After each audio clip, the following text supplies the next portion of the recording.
Salut à tous, j'espère que vous allez bien. Première vidéo de l'année 2021 et elle est déjà en retard. Vous voyez, j'ai même pas eu le temps de me raser. C'est vous dire, donc j'espère que vous me le pardonnerez. On a pas mal de choses à voir dans cette petite vidéo, donc c'est parti pour le générique. On se retrouve juste après.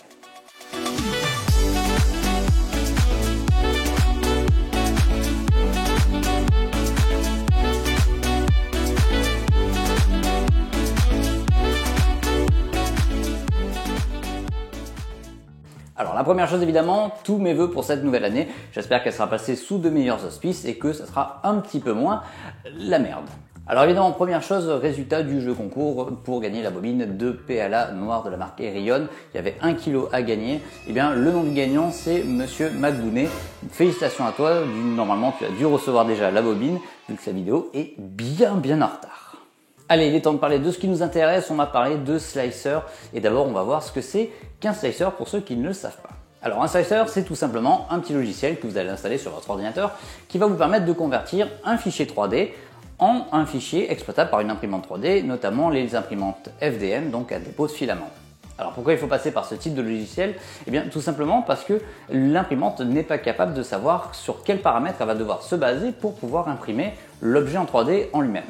Alors on va appliquer des paramètres spécifiques pour l'impression, notamment des vitesses de déplacement, de température, température du bed s'il y a besoin, et tout ça, ça va permettre la meilleure impression possible. Alors tout l'intérêt de la chose, ça va être de choisir le bon slicer et surtout les bons paramètres à mettre dedans pour pouvoir avoir la meilleure impression, et ça c'est ce qu'on va voir tout de suite. Alors on va déjà parler des slicers qui sont les plus répandus et que vous avez certainement déjà entendu parler. Le premier c'est Cura. Alors Cura c'est un des logiciels les plus répandus tout simplement parce qu'il est gratuit et il y a beaucoup de gens qui l'utilisent, donc il y a une certaine communauté derrière. Alors il est tellement répandu que ça déchaîne un petit peu les foules et les passions puisqu'il y a des pro Cura et des anti Cura. Pour ma part, j'ai pas d'avis tranché dessus, je l'utilise de temps à autre. Il me donne certains types de résultats que je n'aurais pas avec un autre slicer, donc j'ai pas vraiment de choses à dire dessus. C'est un logiciel qui est plutôt accessible, plutôt bien foutu au niveau de l'interface. Par contre, il déchaîne les foules parce que il a des fonctions qui sont intégrées dedans, qui ne sont pas forcément encore au point, voire même en bien bêta. Et bon, alors pour les plus bricoleurs, c'est pas mal parce que vous allez pouvoir expérimenter des choses, mais ça va pas être pour les novices qui vont pas savoir à quoi correspondent ces nouveaux paramètres. Bon, rassurez-vous, il y a d'autres solutions qui existent, notamment Simplify 3D. Alors ça, c'est un logiciel qui est payant, je crois qu'il en coûte à peu près 150 €. C'est le premier logiciel que j'ai utilisé et pour ma part, il m'a toujours donné des bons résultats. L'interface était un petit peu plus austère, mais fonctionnelle. Et puis surtout, il est stable, il n'y a pas de fonctionnalité inconnue dedans. Il est plus ou moins mis à jour, je crois qu'il n'y a plus de mise à jour depuis un petit moment, mais il faudrait que je vérifie. Et puis surtout, vous avez des impressions qui sont nickel, vous n'avez pas trop de surprises à avoir avec ce logiciel-là. Seule contrainte, c'est qu'il est quand même payant. Et ce qui nous intéresse aujourd'hui, c'est de parler d'un autre slicer qui lui est open source, gratuit donc, et qui s'appelle Super Slicer. Et donc forcément, comme c'est un projet open source, les codes sont transmis et récupérés au fur et à mesure des développements. Et donc ça a donné naissance à Super Slicer. Et vous allez voir, c'est un logiciel qui diffère un petit peu de Cura et de Simplify 3D par l'interface. Et par contre, au niveau des fonctionnalités, c'est quand même assez complet, même voire un petit peu trop, mais l'avantage c'est qu'on va pouvoir surfer d'un onglet débutant à expert et ça peut quand même vous faciliter la tâche pour diverses fonctions. Alors je vous propose qu'on passe sur l'ordinateur, on va jeter un coup d'œil aux fonctionnalités en elles-mêmes. Je vous fais un tour rapide, non exhaustif de toutes les fonctions, puisque évidemment c'est de l'expérience, il faut connaître un petit peu les fonctions, regarder un petit peu comment ça fonctionne, et puis ça vous permet déjà de connaître le logiciel, de l'avoir déjà vu, et puis de le tester. L'avantage c'est que c'est gratuit, donc vous pouvez l'installer, faire des impressions bien connues, notamment pour ma part j'ai imprimé des Benchy qui sont derrière moi, on va les regarder un peu plus en détail juste après. Voilà les amis, on se retrouve sur l'ordinateur et maintenant on va voir de plus près le logiciel Super Slicer. Alors, comme vous pouvez le voir, l'interface est super joviale, pleine de couleurs et ça donne super envie. Moi quand vous faites ça, ça me fout une angoisse. Il faut que vous arrêtiez d'essayer de dire des trucs. Non. Ok, on commence avec le premier volet qui est complètement à droite. Vous allez voir, vous avez 3 menus déroulants, des menus déroulants que vous allez pouvoir paramétrer puisque vous allez pouvoir retrouver là-dedans vos profils personnalisés. Et pas seulement, puisque vous allez paramétrer vos profils de slicing. Donc si vous souhaitez modifier vos paramètres et les enregistrer, vous pouvez créer plusieurs profils. Donc ça, on retrouve dans la plupart des slicers et vous pouvez donc les retrouver dans ce menu déroulant. Juste en dessous, vous pouvez paramétrer vos propres filaments, donc paramétrer les températures, le refroidissement, etc. par filament, donc ça c'est vraiment pas mal.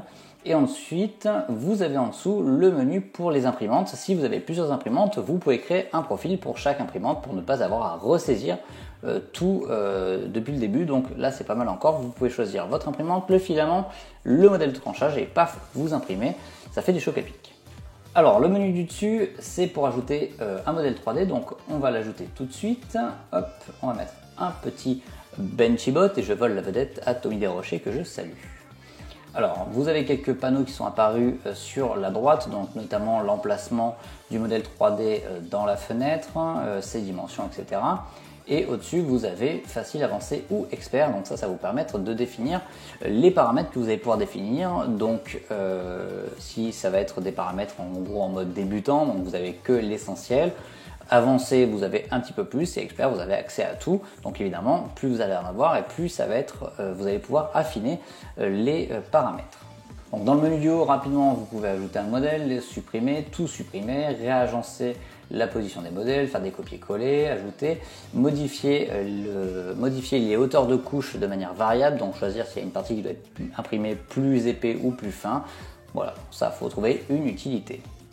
Sur le panneau de gauche, vous allez avoir tout ce qui correspond au déplacement et aux modifications des modèles en eux-mêmes.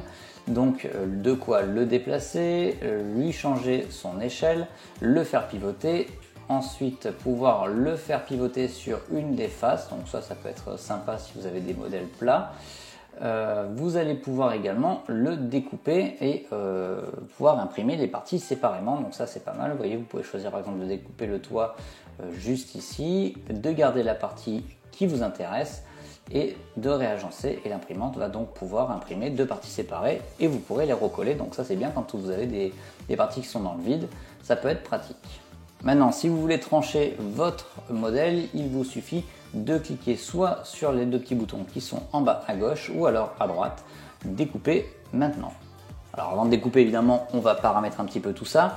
Donc je vous montre rapidement, je ne m'attarde pas sur les réglages. Dans la description, vous trouverez le profil évidemment que j'ai paramétré pour du PLA, pour l'imprimante évidemment la Aerion Thinker SE et mes paramètres de tranchage par défaut.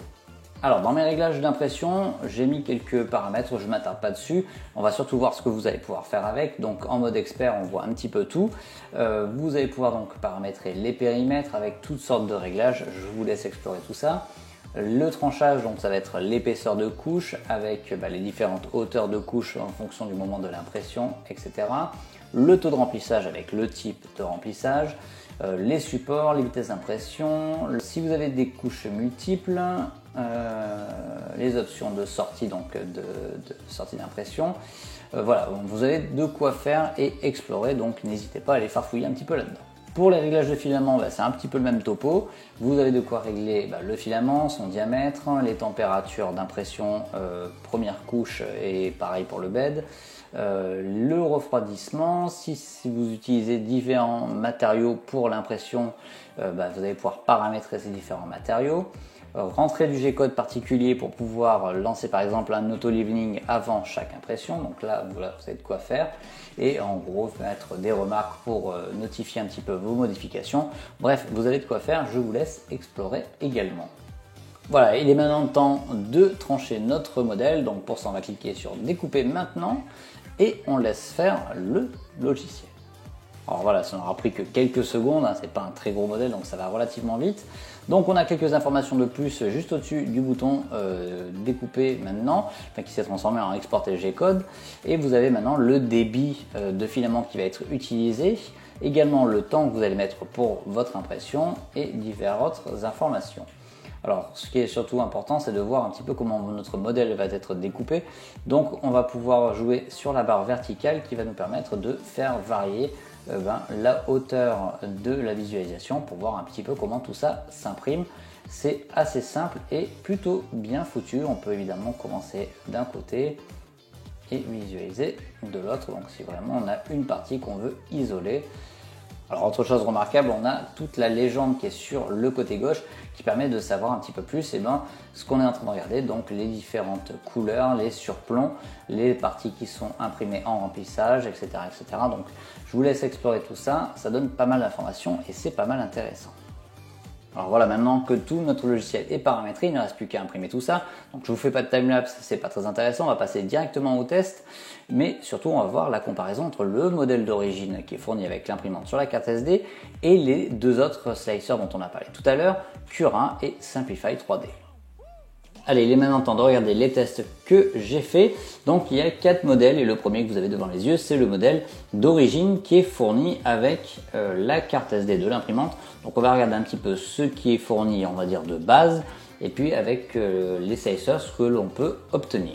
Donc la première chose qu'on va regarder sur ce petit benchy, ça va être le dessous. Alors vous ne vous souciez pas des hauts, c'est pour pouvoir les repérer. Alors vous voyez que le dessous est plutôt bien défini. Bon, il y a un petit défaut au niveau du 3, mais rien de bien méchant, c'est un problème d'accroche. Ensuite, pour ce qui est de la coque, on a des petits blobs de rétractation juste là.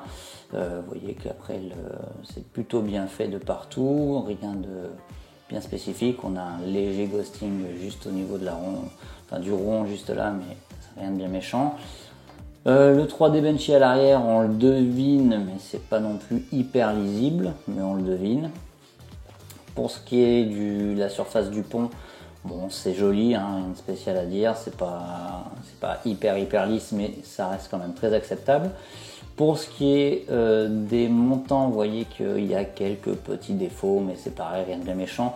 Il y en a un petit peu plus juste là, vous voyez, mais c'est, je pense, la façon dont l'imprimante imprime jusqu'à arriver au niveau du volant, et après ça change de direction d'impression, donc c'est ce qui donne cet effet juste là. Après le bridging, on voit que c'est pas Jojo, hein, je pense que les paramètres d'origine qui ont été utilisés pour imprimer, pour slicer ce benchy n'étaient pas formidables, donc ça peut être amélioré. De toute façon, j'ai amélioré ça sur les autres modèles, on va le voir. Et enfin le dessus, vous avez des petits blobs juste là par exemple, ou encore là, ça se voit pas tellement à la caméra, ça se voit plus en vrai. Et ça, je pense que la buse reste un petit peu trop bâtie, on les voit un petit peu mieux là avec la lumière rasante. Et du coup, je pense que c'est un surplus de matière et bon, ça rend pas l'aspect super lisse. Donc voilà, bon, on chipote, hein, ça reste quand même très acceptable. Et quand vous montez votre imprimante et vous sortez ce premier modèle, franchement, on peut dire qu'on a des bons réglages, que ce soit au niveau de l'imprimante ou au niveau du slicer si vous avez slicé un premier benchy comme ça. Voilà, bon, après rien à dire sur les arrondis, vous voyez que la cheminée est bien faite, l'intérieur du cube aussi, le petit tuyau également, donc voilà. Bon, c'est un beau modèle d'origine, rien de particulier à dire, mais ça va nous servir de référence. Alors pour ce qui est de Cura, alors Cura, voici le benchy du Cura, on va revenir dessus du coup un petit peu plus en détail. Alors pour ce qui est de dessous, bon, le C pour Cura évidemment, vous voyez que c'est super propre, il n'y a rien à dire. Bon, il y a un petit défaut ici ou là, mais c'est toujours pareil, c'est des tout petits problèmes d'accroche, rien de bien méchant, sachant que je n'imprime pas sur du scotch ou que ce soit d'autre d'ailleurs, pas de lac, c'est vraiment sur le plateau en lui-même. Ensuite, la coque, on va revenir dessus. Vous voyez que là, le 3D Benchy, il est plus défini que sur le modèle d'origine. Là, on arrive clairement à lire 3D Benchy. Donc là, on peut dire qu'il y a quand même une meilleure résolution, sachant que j'ai essayé d'imprimer avec la même finesse d'impression. Donc, je crois 0,16 mm d'impression. Après là, les petits blocs de rétractation, c'est pas bien méchant. Par contre, ici, on a de la sous-extrusion. Et vous allez voir, on en retrouve ailleurs. Et cette sous-extrusion, c'est pas un problème d'apport de filament parce que j'étais à côté de l'imprimante pendant toute l'impression et je l'ai pas dans les autres impressions, donc je pense que c'est vraiment propre au slicer. Il y a eu un petit souci et on retrouve ce souci ailleurs, on va le voir. Ensuite, on devine légèrement cette ligne juste là. Alors c'est léger, hein, franchement, là, par exemple, je sais pas, mais on le sent quand on passe la main, c'est pas tout à fait lisse. On le voit mieux de ce côté-là d'ailleurs, vous voyez, on voit la ligne qui se démarque surtout là. Donc après on remonte, pas de problème particulier, on a moins d'effet de ghosting bizarrement. Pourtant en général c'est des problèmes de vibration, mais là bon, il n'y en a pas, donc tant mieux. La coque, le pont pardon, et bien regardez comme c'est lisse, là il n'y a pas de problème, regardez ça brille et c'est super lisse par rapport au modèle d'origine. Je vais vous mettre à côté. Hop. Vous voyez la différence, donc un bon slicer avec des bons paramètres, ça vous permet d'avoir quand même une finition qui est quand même un petit peu plus jolie. Donc on est quand même sur quelque chose de plus sympa au niveau de Cura. Ensuite, au niveau des montants des portes, vous voyez qu'on retrouve nos problèmes de sous-extrusion juste ici. Si la mise au point veut bien se faire, on a encore là le problème de sous-extrusion et on retrouve aussi, il me semble, ouais, juste ici sur la cheminée. Donc voilà, c'est vraiment des petits problèmes.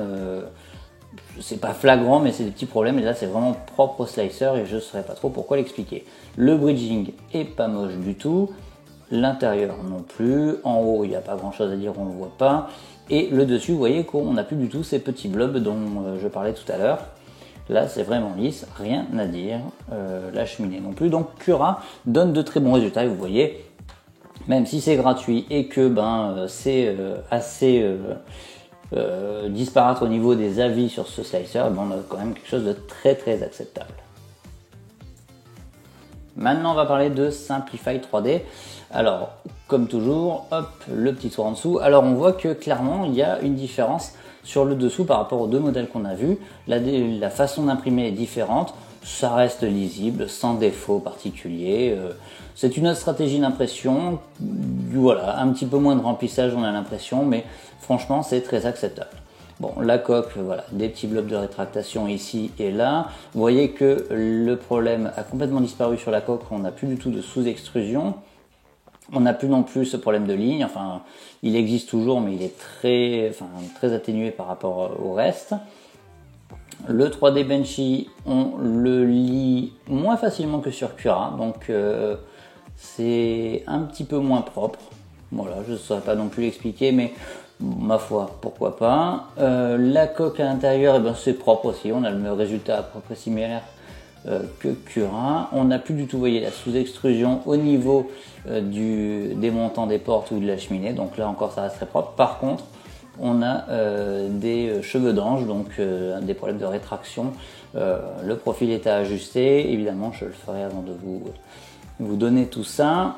Et puis voilà, le dessus, encore une fois très lisse, et vous voyez que encore une fois le motif n'est pas le même, donc autre stratégie d'impression, mais très propre aussi. On a un bateau qui est très propre, il faut juste enlever les petits cheveux d'ange, et ça un coup d'air chaud ou de sèche-cheveux ou de briquet, ça marche très bien. Et enfin, Super Slicer, on va voir un petit peu ce que ça peut nous donner. Alors, dessous, on voit que c'est encore une stratégie d'impression différente, un remplissage différent. C'est un petit peu moins joli, il faut bien le dire. De tous les modèles qu'on a vus, c'est, je pense, le moins joli, mais voilà, ça reste... je pense que c'est paramétrable, il faut changer 2-3 trucs, mais bon voilà, c'est pas mon préféré, je dois bien le dire. Après au niveau de la coque, regardez, c'est super lisse, là pour le coup il n'y a plus de bloc de rétractation, c'est nickel. Alors on a quand même cette ligne qui apparaît, je pense qu'on peut le retravailler ça dans les paramètres. Par contre, vous voyez qu'elle est super lisse au toucher, c'est super, franchement nickel. Au niveau de l'arrière, 3D Benchy, bon, objectivement, c'est pas ça, hein. Et c'est pas ça tout simplement parce que tous les blocs de rétraction sont à ce niveau-là, on voit pas trop bien, mais c'est surtout que tous les départs de coque des diamètres sont partis d'ici, donc forcément, ça fait un peu dégueu.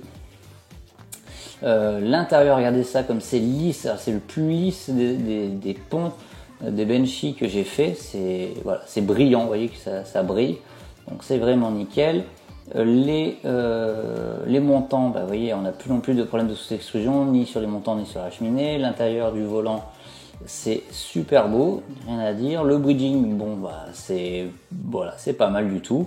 C'est pas mal du tout sur les 4 côtés. Là, ce côté-là est super, rien à dire. Il n'y a pas de cheveux d'ange, hein. Il y a un tout petit juste en haut, mais franchement léger. Et le dessus, vous voyez, remplissage encore un petit peu différent, mais par contre, plus de blocs de rétractation, on n'a pas de surextrusion. donc c'est parfait. Voilà, donc à vous de vous faire votre idée. Pour moi, ça reste un Banshee avec la meilleure finition, un côté très brillant, une coque très lisse, pas de défaut particulier et majeur, à part cette petite ligne et le dessous qui est pas joli, mais en même temps c'est le dessous. On a forcé un peu le truc avec les écritures, donc franchement, pour moi, ça reste un très bon bateau. Voilà, donc vous l'avez vu, Super Slicer donne quand même de bons résultats. Après, ce n'est pas une vérité propre, hein. Chacun préfère son slicer, Cura, Simplify 3D ou encore Super Slicer, Size 3 R++ ou encore Prusa Slicer. Ça, c'est chacun ses affinités avec son logiciel. Le but du jeu, c'est que un bon outil doit être celui qui vous donne le meilleur résultat et que vous savez utiliser. Donc voilà, pour ma part, je reste sur Super Slicer, même si on l'a vu, l'interface et pas super glop, ça reste pour moi quand même un très bon logiciel. Alors sachez que dans la description, je vous mets les profils des 3 logiciels, donc Cura, Simplify 3D et Super Slicer. Et comme ça, vous avez déjà des premiers paramètres à utiliser et vous ajuster. On l'a vu, il y a quelques paramètres à modifier sur Simplify 3D, notamment au niveau des temps de rétraction. Je vais améliorer un petit peu tout ça et puis vous pourrez après ajuster en fonction de votre imprimante et puis de vos résultats. Voilà, j'espère que cette petite vidéo vous aura permis d'en savoir plus sur les slicers et notamment de découvrir Super Slicer. En tout cas, si vous avez aimé et que vous avez des questions, n'hésitez pas à liker la vidéo, à vous abonner, à partager, à activer la cloche et surtout à laisser des commentaires. Si vous avez des questions, j'essaierai d'y répondre et sinon, quelqu'un d'autre pourra se charger d'y répondre s'il connaît la réponse. Comme d'habitude, si vous voulez échanger avec moi, il n'y a aucun souci. Je suis sur Instagram, Cesium69, c'est marqué juste là. Vous pouvez me poser des questions également là-dessus et surtout, vous retrouverez des photos des tournages, des éléments et surtout le prochain tournage qui a lieu du coup mercredi. Donc normalement, vous devriez voir cette vidéo au moment où je suis en train de tourner. Vous aurez certainement des photos des coulisses du tournage. Je vous propose un sujet qui va changer, qui va être un petit peu différent de format et surtout en extérieur. Donc j'espère vraiment que ça va vous plaire. En attendant, prenez soin de vous, je vous dis à plus, à la prochaine, ciao.